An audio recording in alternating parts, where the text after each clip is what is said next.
जय हिंद, वंदे मातरम। बहुत बहुत स्वागत है आपका टीम निशा पर। 70 दिन का चैलेंज, 70 दिन की स्ट्रेटजी क्या होनी चाहिए सीएपीएफ एग्जाम के लिए। लास्ट ईयर भी हमने ये चैलेंज शुरू किया था, ये स्ट्रेटजी हम लेकर आए थे कि किस तरीके से आप 70 दिन में अपने पूरे सिलेबस को रिवाइज कर सकते हैं, क्या आपकी अप्रोच होनी चाहिए। तो उसको जो है बहुत अप्रिशिएट किया गया था। बहुत सारे बच्चों का मैसेज आया कि हमारा रिटर्न बहुत अच्छा गया। उसके बाद बहुत सारे बच्चों का रिटर्न क्लियर भी हुआ। उनका भी हाल ही में हमने मॉक भी लिया है। उन्होंने इस चीज के बारे में बात करी कि वो जो चैलेंज था वो हमें काफी मदद की थी। तो उसी तरीके से इस बार भी जो है हम ये चैलेंज, ये स्ट्रेटजी लेकर आए हैं। इस बार कुछ अलग भी है, कुछ नई चीजें भी ऐड हैं जो पिछले साल नहीं थी, क्योंकि पिछले साल कुछ क्वेश्चन मेरे से जब पूछे जाते थे, शायद मेरे पास उसका जवाब नहीं था उस समय पर। वो जवाब हमने अपने प्लेटफॉर्म पर क्रिएट करने की कोशिश करी है, जो कि आखिरी के समय पर बच्चों को जो दिक्कत आती है उसका सॉल्यूशन भी हम लेकर आए हैं। ठीक है जी। तो सबसे पहले सवाल आता है कि हमें 70 दिन में, रेस में या कह लीजिए लंबी दौड़ में, अब हमारा समय, अब हमारी अप्रोच, अब हमें गियर शिफ्ट करने का समय आ चुका है। अब हमें अपनी अप्रोच को चेंज करना है।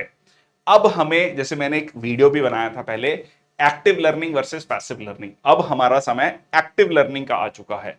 अब हमारा समय बहुत ज्यादा पढ़ाई के बजाय क्या हो चुका है, क्वेश्चंस करने का समय आ चुका है, सवाल करने का समय आ चुका है। अब ये सोचो, आपको पेपर में, सीएपीएफ पेपर 1 में 125 क्वेश्चन करने हैं, ठीक है, 2 घंटे में, और 3 घंटे का जो है रिटर्न पेपर भी है। अगर मैं आपको ये कहूं कि 70 दिन में अगर मैं हर रोज 70 क्वेश्चन करता हूं, 70 क्वेश्चन, तो कितने क्वेश्चन हो जाते हैं? 4900 क्वेश्चन, लगभग 5000 क्वेश्चन। अगर मान के चलिए मैं 5000 क्वेश्चन कर लेता हूं, प्रैक्टिस कर लेता हूं, तो बहुत अच्छे लेवल की प्रिपरेशन हो सकती है। ठीक है जी। तो वही यहां पर हम स्ट्रेटजी डिस्कस करने वाले हैं। देखिए, अभी बहुत सारे मेरे को ना फोन आ रहे हैं। ये वीडियो मैं बना रहा हूं क्योंकि मेरे को, ट्रस्ट मी, 4 अलग अलग बच्चों का फोन आ रहा है और भी बच्चों के मैसेज आ रहे हैं, बात करना चाह रहे हैं। पेपर आ रहा है सर, क्या करें, थोड़ा टेंशन भी हो रही है, और कैसे करें। ये वाला सब्जेक्ट मैंने पढ़ लिए हैं, दो, ये 3 सब्जेक्ट मैंने, मान लीजिए ज्योग्राफी पढ़ लिया है, मैंने साइंस पढ़ लिया है, मैंने जो है पॉलिटी थोड़ा बहुत पढ़ लिया है, ये वाला टॉपिक बचा है, कैसे अप्रोच करें, क्या करें। तो उन सारे सवालों का जो है आंसर देने की मैं कोशिश करूंगा, जो आपको एक बहुत, कहते हैं ना, इफेक्टिव तरीके से एग्जाम को अप्रोच करने में हेल्प करेगा। पहली बात तो ये समझ लो कि आपने अभी तक बहुत ठीक ठाक पढ़ लिया है, और अगर मान लो कोई सब्जेक्ट नहीं भी पढ़ा है, अब उसका, ऐसे समझो कि मान लो आपको लगता है कि मैंने हिस्ट्री नहीं पढ़ा है। हिस्ट्री आपने जो है ठीक ठाक सा 9th 10th 11th 12th class तक पढ़ा था, या थोड़ा बहुत आप जो पढ़ रहे हैं, उसको भी मैं शॉर्ट तरीके से आपको पढ़ने का तरीका बताऊंगा। देखो, सबसे पहले हमें यह देखना है कि क्वेश्चंस कैसे हम अटेम्प्ट कर सकते हैं। तो 3 4 चीजें हमें देखनी है। अगर आपके पास पेड बैच है, तो पेड बैच में मैंने शॉर्ट वीडियोस बनाई हैं चैप्टर वाइज। ठीक है, चैप्टर वाइज क्या किया है, शॉर्ट वीडियोस बनाई हैं। शॉर्ट वीडियोस का मकसद यह है कि मान लो 1.5 घंटे का लेक्चर देखने की जरूरत नहीं है, वो 15 20 मिनट का वीडियो है, उससे आपका पूरा का पूरा चैप्टर रिवाइज हो जाएगा। अच्छा, बहुत सारे बच्चे जिनके पास नहीं है, तो उनको अब क्या करना है, 2 3 चीजें, देखो 3 4 चीजों पे फोकस करना है। पहला है प्रीवियस ईयर क्वेश्चंस।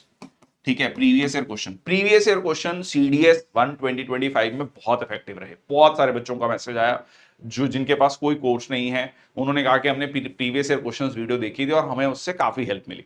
तो प्रीवियस ईयर क्वेश्चन वीडियोस आपको देखनी है, सीडीएस की भी और सीएपीएफ की भी। आप सीएपीएफ का देखो, सीएपीएफ का पेपर अगर आप देखोगे, थोड़ा सा स्लाइटली जीएस का अप रहता है विजवी सीडीएस। और इसमें देखो, साइंस है दोनों में, दोनों में हिस्ट्री है, ज्योग्राफी है, पॉलिटी है, इकोनॉमी है। हाँ, सीएपीएफ के पेपर में आपका एक मैथ्स एंड रीजनिंग का पार्ट है, जो कि इसके पेपर में नहीं है, मतलब इसके जीके के पेपर में नहीं है। ठीक है, तो वो जो है आपको थोड़ा सा अलग से हमें पढ़ना है। और अगर मैं यहां पर बात करूं सीडीएस और सीएपीएफ की, अब इसमें प्रीवियस ईयर क्वेश्चन दोनों के हमने पूरी की पूरी वीडियोस बना रखी हैं, geography, polity, economy, history, physics, chemistry, bio, सबकी बना रखी हैं। बड़ी बड़ी वीडियोस हैं, उनको आप देखना शुरू कीजिए।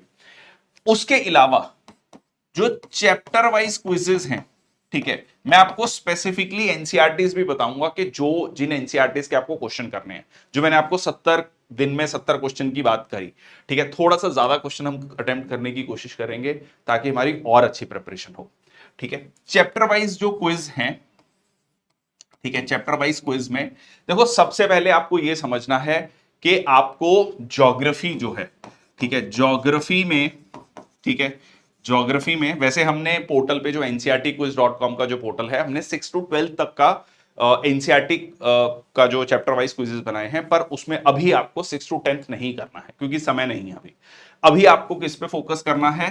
4 एनसीईआरटीज पे, ठीक है, 4 एनसीईआरटीज पे जो कि 11th एंड 12th क्लास की एनसीईआरटीज हैं, ठीक है, 12th क्लास की एनसीईआरटीज हैं, जिसमें आपका physical, general physical, India physical, general human geography और इंडिया ह्यूमन ज्योग्राफी, ठीक है, तो फिजिकल ज्योग्राफी, ह्यूमन ज्योग्राफी, फिर India physical, Indian human geography, तो 4 एनसीईआरटीज हैं। चारों एनसीईआरटीज के चैप्टर वाइज क्वेश्चंस करने हैं। अगर आप देखोगे रिसेंटली सीधा सीधा क्वेश्चन जो है पूछे गए हैं एनसीईआरटी से, और ह्यूमन ज्योग्राफी बहुत बार बच्चे ना छोड़ के जाते हैं। अच्छा, ज्योग्राफी में ना ज्यादा फोकस किस पे रहता है? जियोमॉर्फोलॉजी, क्लाइमेटोलॉजी, ओशनोग्राफी, क्योंकि वो थोड़ा टफ होता है और साइंस वाला है, मजा भी आता है, टफ भी है, तो ज्यादा फोकस ना स्टूडेंट्स का उस पर रहता है। ह्यूमन ज्योग्राफी वाला पार्ट वो बहुत बार छोड़ देते हैं या एक उतना उस पर फोकस नहीं करते हैं, but it is very important कि उसको भी हम क्वेश्चंस को करें। ठीक है, तो ज्योग्राफी 11 12 के एनसीईआरटी। अच्छा, फिर हिस्ट्री पे आता हूं। ठीक है जी, हिस्ट्री में ये मैं आपको बहुत इफेक्टिव शॉर्ट तरीका बता रहा हूं जो आप 70 दिन में एग्जीक्यूट भी कर सकते हैं, कंसोलिडेट कर सकते हैं, इवेल्युएट कर सकते हैं, रिव्यू कर सकते हैं, रिवीजन कर सकते हैं। तो ये सारी चीजें जो है आपको हेल्प करेंगी। हिस्ट्री की अगर आप 12th क्लास की एनसीईआरटी देखोगे, 12th क्लास की एनसीईआरटी में आपका है themes in Indian history. 3 books हैं, थीम 1, थीम 2, थीम 3, उसके भी आपको चैप्टर वाइज क्विज है। मैं आपको दिखा भी देता हूं पोर्टल जो है आपको किस तरीके का दिखाई देगा। ठीक है, जब आप मान लो कोर्स लेते हो तो इस तरीके का पोर्टल दिखाई देगा। ठीक है, एक आपका मेगा कॉम्बो टेस्ट पैक भी है जिसमें हमने मॉक टेस्ट सीरीज भी डाली हुई है, CDS, CAP, FF CAT, CG CAT, ठीक है, और एनसीईआरटी का भी है। ठीक है, जैसे मैंने यहां पे एनसीईआरटी का खोला, ठीक है, तो इस तरीके से आपको चैप्टर्स मिलेंगे। ठीक है, अब ये देख लो, इसको मैं अगर, ठीक है, 6 क्लास 7, ये 6 7 क्लास वाले छोड़ दो अभी। ठीक है, अब ये देखो, अब ये आपका class 12, class 11th history, Indian art chapter wise quizzes. ठीक है, history Indian art chapter wise quizzes. ठीक है, यहां पर ये हो गया आपका हिस्ट्री 12th क्लास की। ये देखो, चैप्टर 1 ब्रिक्स, बीड्स, बोन्स। ठीक है, ये आपका हो गया इंडस वैली सिविलाइजेशन का टॉपिक। किंग्स, फार्मर्स, टाउन्स, ये वैदिक एज और लेटर वैदिक एज वाला टॉपिक हो गया। ठीक है, फिर आपका thinkers, beliefs, buildings through the, ये हो गया आपका बुद्धिज्म और जैनिज्म वाला टॉपिक हो गया। ठीक है, तो भक्ति सूफी ट्रेडिशन वाला, विजयनगर एम्पायर का टॉपिक हो गया। तो इस तरीके से टोटल आपके जो है यहां पर 12 चैप्टर हैं। ठीक है, मात्र 12 चैप्टर हैं। ठीक है, मैं अभी इस पे आता हूं दोबारा से। तो ये हो गया आपका 12वीं क्लास की NCERT, theme in Indian history, part 1, part 2, part 3, या थीम 1, थीम 2, थीम 3 के क्वेश्चंस करने हैं। उसके अलावा फिर आपको करना है इंट्रोडक्शन टू इंडियन आर्ट। ठीक है, इंट्रोडक्शन टू इंडियन आर्ट। अब आप, हो सकता है कि किसी के दिमाग में यह भी हो कि अभी हम एनसीईआरटी पढ़ें फिर उसके क्वेश्चन करें। नहीं, आपने कहीं से भी पढ़ा है, ठीक है, कहीं से भी पढ़ा है, अभी पढ़ने की जरूरत नहीं है, सीधा क्वेश्चन पे आओ। ठीक है, क्वेश्चन, क्योंकि क्वेश्चन के थ्रू भी हम बहुत सारा मटेरियल पढ़ सकते हैं। क्वेश्चन करा हमने, समझ आया, अच्छा ये है, फिर उसकी एक्सप्लेनेशन देखेंगे हम। जब हमने पूरा टेस्ट अटेम्प्ट कर लिया, फिर उसकी जब हम एक्सप्लेनेशन देखेंगे तो आपको वो सारी चीजें समझ आएंगी। अच्छा, ये क्वेश्चन ऐसे है, ये इसको इस तरीके से किया जा सकता है। ठीक है, तो introduction part 1 and part 2। Part 1 है आपका क्लास 11th में और पार्ट 2 है क्लास 12th में। ठीक है, 2 एनसीईआरटी, इसके चैप्टर वाइज क्विजेस करने हैं क्योंकि इस पे क्वेश्चन काफी ज्यादा है आजकल। जो आर्ट एंड कल्चर के क्वेश्चन है वो बहुत ज्यादा पूछता है। अच्छा, उसके बाद अगर हम देखें, ठीक है, ये हो गया आपका, तो आपका ज्योग्राफी हो गया, हिस्ट्री हो गया। देन मैं आता हूं इकोनॉमी पे। ठीक है, इकोनॉमी, पॉलिटी कर लेते हैं पहले क्योंकि पॉलिटी इंपॉर्टेंट है। ठीक है, पॉलिटी, पॉलिटी में आपको करना है 11th क्लास की पॉलिटी। ठीक है, जो उसमें 11th क्लास की पॉलिटी है इंडियन कॉन्स्टिट्यूशन एट वर्क। ठीक है, इंडियन कॉन्स्टिट्यूशन एट वर्क। तो उसमें सीधा सीधा वो चैप्टर्स हैं जो आपका कह लीजिए पॉलिटी के चैप्टर्स हैं। Let me show you. ठीक है, ये पॉलिटी चैप्टर वाइज देखो, constitution, why and how, rights in Indian constitution, election and representation, executive, legislature, judiciary, federalism, local government, constitution as a living government. तो इसके देखो हर chapter के हमने किसके 43, 39, 41, 40, 36, 46। अब इन इतने जो आप क्वेश्चंस करोगे, आपकी यहां पर बहुत अच्छी खासी प्रैक्टिस हो जाएगी। ठीक है, अब ये सारी चीजें जो हैं साथ साथ में आपको प्रीवियस ईयर क्वेश्चंस भी करने हैं जो हमने यूट्यूब पे फ्री डाल रखे हैं। ठीक है, तो this is polity 11th class हो गया। एंड अच्छा, इसके अलावा if you get the time 9 and 10th also, 9th और 10th भी में भी ये आपको सारी चीजें, ये जो पॉलिटी है, कॉन्स्टिट्यूशन से रिलेटेड है, चीजें मिल रही हैं। एक चीज और ध्यान रखना, आज के समय पर पॉलिटी के जो क्वेश्चंस पूछे जाते हैं इंडियन पॉलिटी के, वो सिर्फ कॉन्स्टिट्यूशन से रिलेटेड नहीं होते हैं, वो जनरल चीजें भी होती है, उसमें पॉलिटिकल साइंस की चीजें भी पूछी जाती हैं, तो वो सारी चीजें भी आपकी कवर होंगी। 12th क्लास की नहीं मैं बोल रहा यहां पर, ये ध्यान रखना, 12th क्लास में 2 एनसीईआरटीज हैं, contemporary world politics, contemporary Indian politics. वैसे वो भी इंपॉर्टेंट है क्योंकि उसमें इंटरनेशनल ऑर्गेनाइजेशंस वाले चैप्टर्स हैं, वो भी आपको हेल्प कर सकते हैं, बट अभी आई वुड से कि वो थोड़ा ज्यादा हो जाएगा, अभी के लिए आप उसको स्किप कर सकते हो। ठीक है, देन आपका आ गया साइंस। साइंस के लिए 9th एंड 10th क्लास की साइंस है।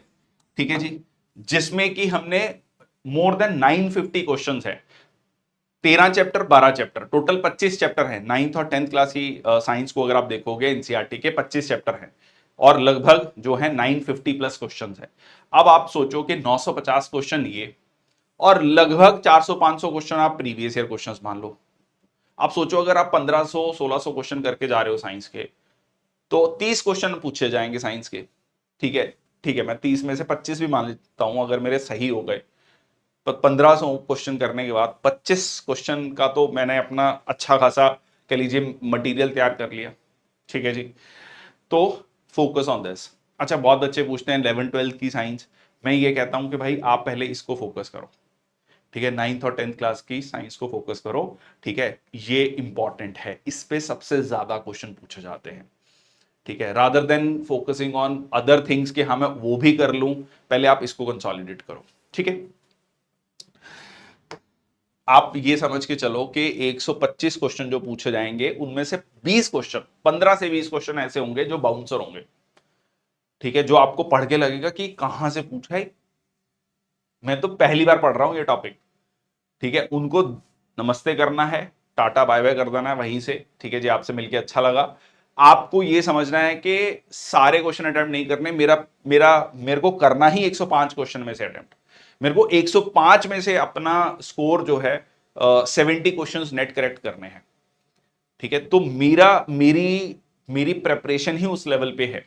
ठीक है, so don't worry about few questions.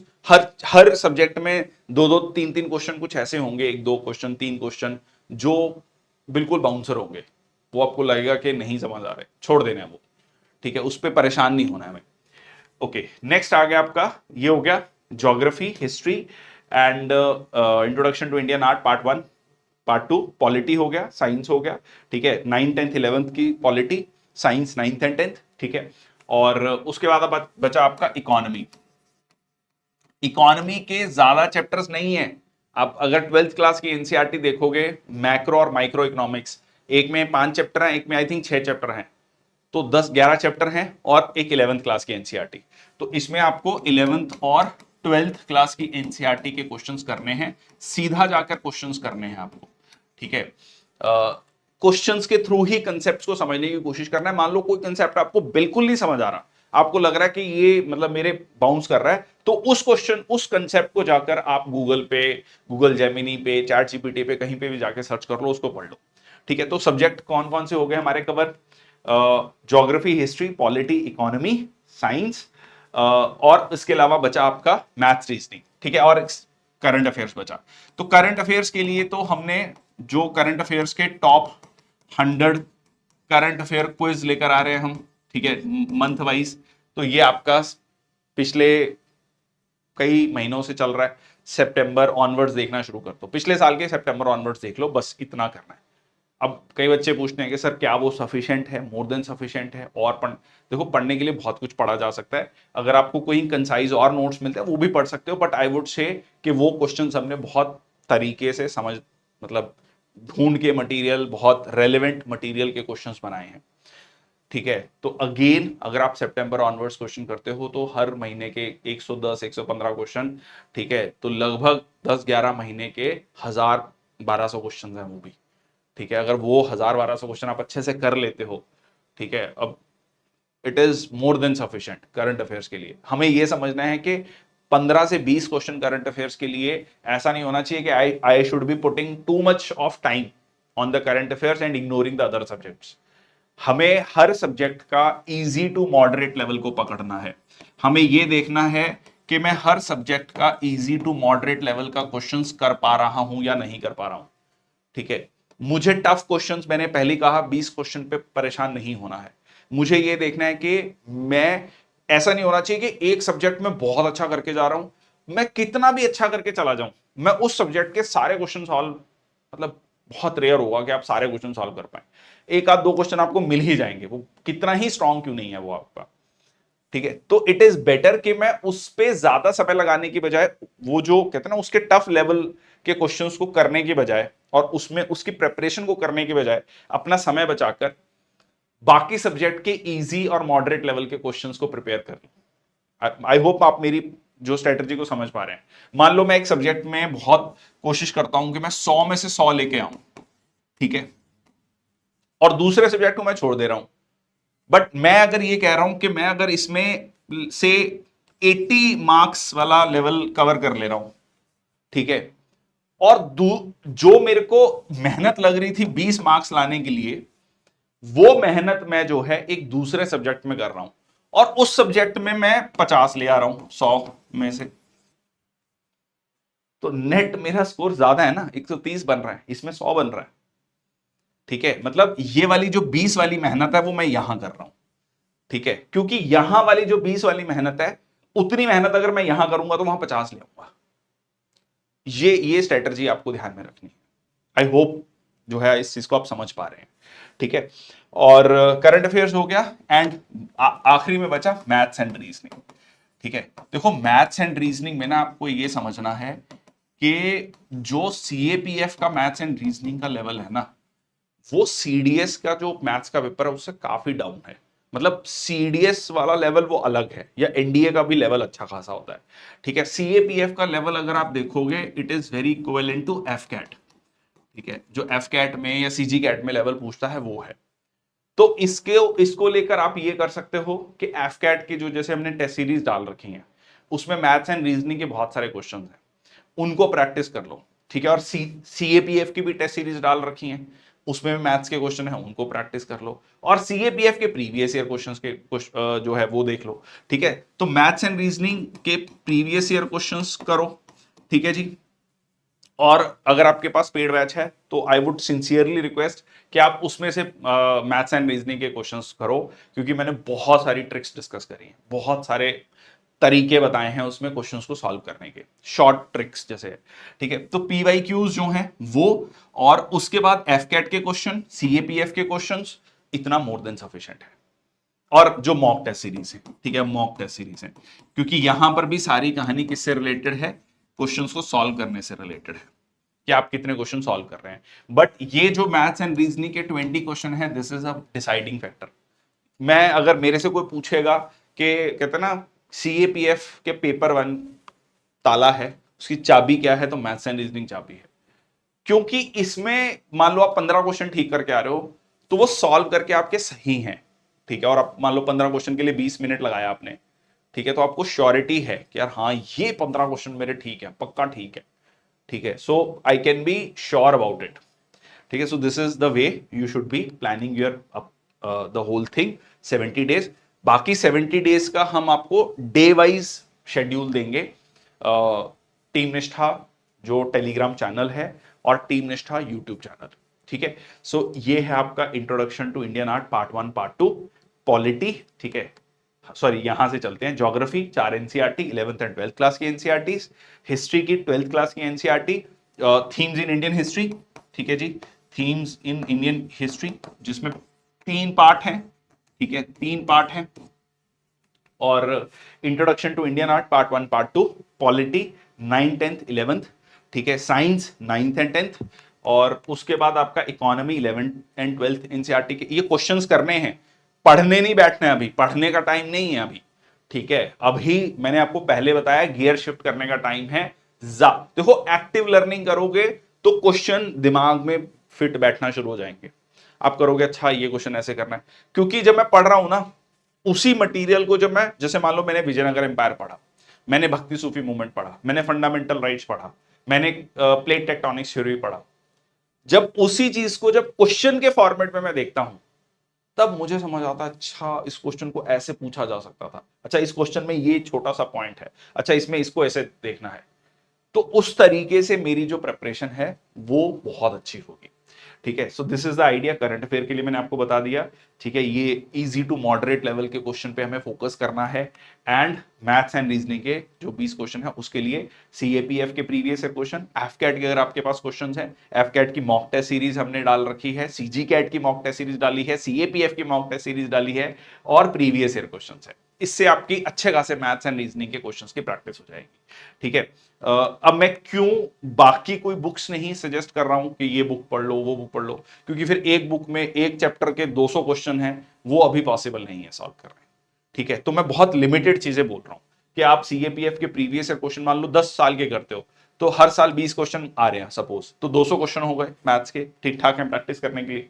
F cat के लगा लो, ठीक है, 200-300 क्वेश्चन 400 क्वेश्चन, और मॉक टेस्ट सीरीज के लगा लो, तो इतने क्वेश्चन बहुत हैं। अगर आप इन सारे क्वेश्चन को लगाओगे, जो मैंने आपको कहा 70 क्वेश्चन 70 दिन, 70 क्वेश्चन 70 दिन, ये आपकी स्ट्रेटजी है, ठीक है। 4900 क्वेश्चंस और प्लस प्रीवियस ईयर क्वेश्चन, तो अगर मैं इस टोटल क्वेश्चन को मान लेता हूं लगभग 7000 क्वेश्चन, 70 दिन में 7000 क्वेश्चन अगर आपने कर लिए, अगर पेपर में गड़बड़ हुई मैं यहां पर खड़ा हूं, अगर आपने ये सिंसियरली फॉलो कर लिया, ठीक है, बहुत जिम्मेदारी के साथ ये बात कह रहा हूं, ठीक है जी। और बहुत सारे बच्चे बहुत पहले से जुड़े हुए हैं, ठीक है, और बहुत सारे बच्चों को मेरा पूरा बैकग्राउंड पता है, एग्जाम क्लियर करने का बैकग्राउंड पता है, तो मैं बहुत ही ईमानदारी से कह रहा हूं कि अगर आप इस चीज को फॉलो कर लोगे तो आपको बहुत बहुत फायदा होगा, ठीक है।